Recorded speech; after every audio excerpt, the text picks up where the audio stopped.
Putin के एक दौरे ने पूरे यूरोप में डर पैदा कर दिया है। पुतिन ने रूस की सबसे खतरनाक परमाणु पनडुब्बी लॉन्च कर दी है और इस दौरान उन्होंने एक बड़ी वार्निंग भी दी है। पूरे यूरोप में अब इसे लेकर चर्चा हो रही है कि क्या पुतिन यूक्रेन के बाद नेटो का बॉर्डर तोड़ने जा रहे हैं।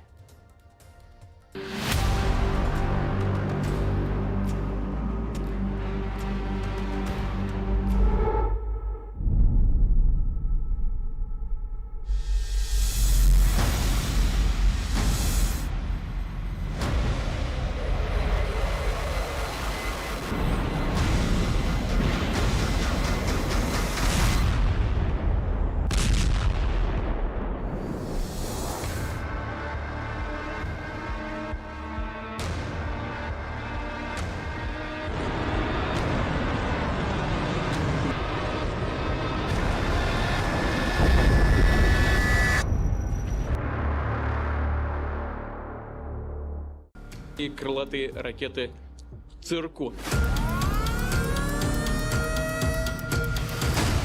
66 परमाणु पनडुब्बियों से पहला हमला, पुतिन ने पलट दिया परमाणु युद्ध।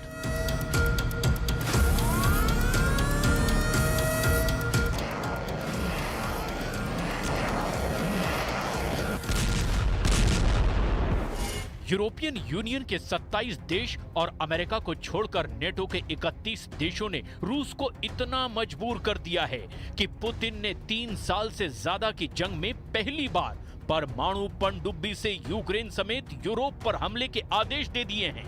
पुतिन के इस आदेश ने वॉशिंगटन से लेकर के पेरिस और पेरिस से लेकर लंदन तक हड़कंप मचा दिया है। हम आपको रूस यूक्रेन जंग की वो खौफनाक खबर दिखा रहे हैं जहां अब किसी भी वक्त भयंकर परमाणु जंग शुरू हो सकती है। इन 3 तस्वीरों में आप साफ देख सकते हैं कि इस वक्त दुनिया सर्वनाश युद्ध के कितने करीब पहुंच चुकी है। फ्रांस के राष्ट्रपति मैक्रो पहले ही कह चुके हैं कि फ्रांस यूरोप को बचाने के लिए पूरे यूरोप में अपने परमाणु हथियार तैनात कर सकता है, जबकि कुछ दिन पहले ही ब्रिटेन के पीएम कीर स्टारमर ने ब्रिटिश पनडुब्बी से रूस को धमकाते हुए कहा था कि रूस को ब्रिटेन पर हमला बहुत भारी पड़ सकता है। वॉर जोन से आई एक्सपर्ट्स की रिपोर्ट के मुताबिक रूस की 66 पनडुब्बियां काला सागर से युद्ध को पूरी तरह से पलटने के लिए तैयार हो चुकी हैं। दावा किया जा रहा है कि रूस ने जमीन, आसमान और समंदर तीनों तरफ से बड़ी एटमी जंग की तैयारी पूरी कर ली है। यूक्रेन के साथ साथ ब्रिटेन, फ्रांस और पोलैंड पर सबसे पहले बड़ा परमाणु हमला हो सकता है। हम आपको दिखाने जा रहे हैं कि कैसे पुतिन की रूसी सेना एक तरफ हवा और जमीन से यूक्रेन पर बेतहाशा हमले कर रही है, तो वहीं दूसरी तरफ समंदर से अपनी परमाणु पनडुब्बियों के जरिए यूरोप को तबाह करने जा रही है।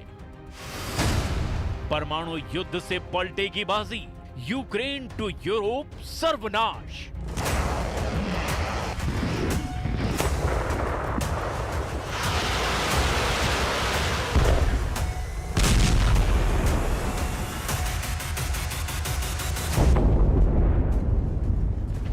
एक 1130 दिन से ज्यादा की जंग में रूस लगातार यूक्रेन को रौंद रहा है।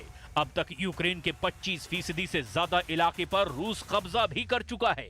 यूक्रेन के जापोरेजिया, खेरसोन, लुहांस्क और खार्किव पर रूस कब्जा करने के करीब पहुंच चुका है।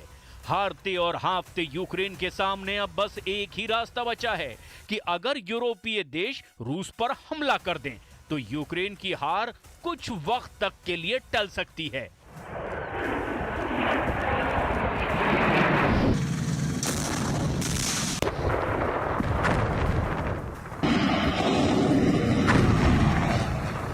हाल ही में पेरिस में हुई मीटिंग में राष्ट्रपति जेलेंस्की ने तो साफ कह दिया कि रूस के राष्ट्रपति पुतिन मरने वाले हैं, जिसके बाद रूस बिना शर्त युद्ध विराम के लिए मजबूर हो जाएगा।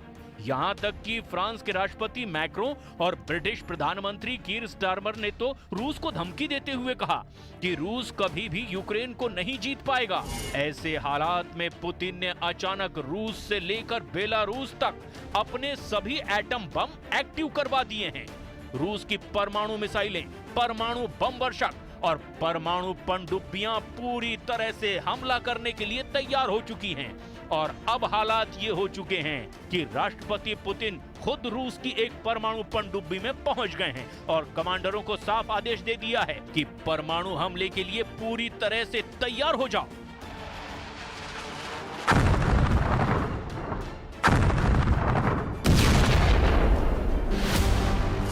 रूस के राष्ट्रपति व्लादिमीर पुतिन ने मरमंस्क के आर्कटिक बंदरगाह पर हाइपरसोनिक क्रूज मिसाइलों से लैस और परमाणु ऊर्जा से चलने वाली यासेन एम क्लास की पनडुब्बी को लॉन्च कर दिया है। इसके साथ ही रूसी नेवी की शक्ति कई गुना और बढ़ गई है। पुतिन ने दावा किया कि बर्म नाम की ये रूसी परमाणु मिसाइल पलक झपकते ही यूरोप को अपनी ज़िरकॉन हाइपरसोनिक क्रूज मिसाइलों से तबाह कर डालेगी। रूस की ज़िरकॉन हाइपरसोनिक क्रूज मिसाइलों को बेहद घातक माना जाता है। परमाणु पनडुब्बी से आई पुतिन की तस्वीरों को देखकर खास तौर से फ्रांस और ब्रिटेन की हालत खराब हो गई है। Российской Федерации.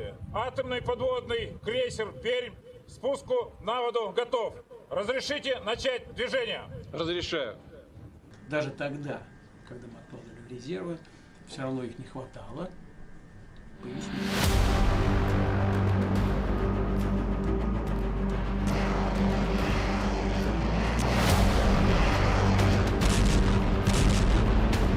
पूरी दुनिया रूसी परमाणु ताकत का लोहा मानती है।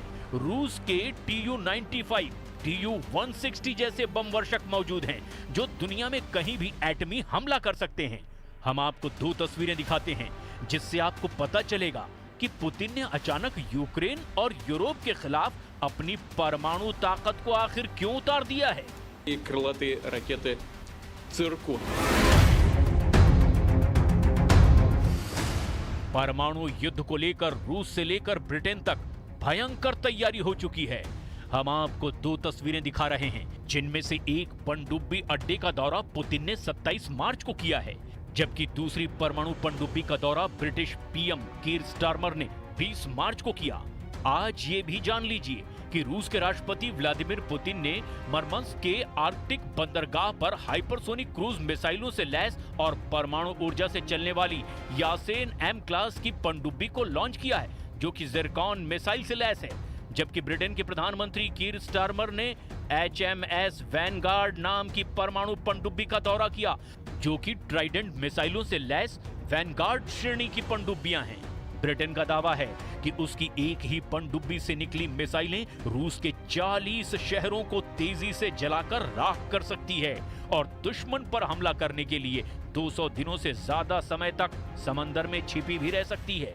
जबकि रूस का दावा है कि समुद्र में छिपा दैत्य के नाम से मशहूर पर्म नाम की ये रूसी पनडुब्बी ज़िरकॉन मिसाइल से लैस है जो कि पूरे यूरोप को 200 सेकंड में ही तबाह कर सकती है।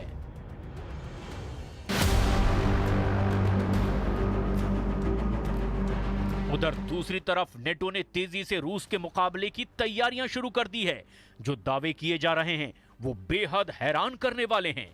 रूस के हाथों यूक्रेन की तबाही और बर्बादी देखने के बाद से यूरोपीय और नेटो देशों के सामने सिर्फ और सिर्फ एक ही रास्ता बचा है, या तो रूस से सीधी जंग करो या फिर अपनी जान बचाकर मैदान से भागो।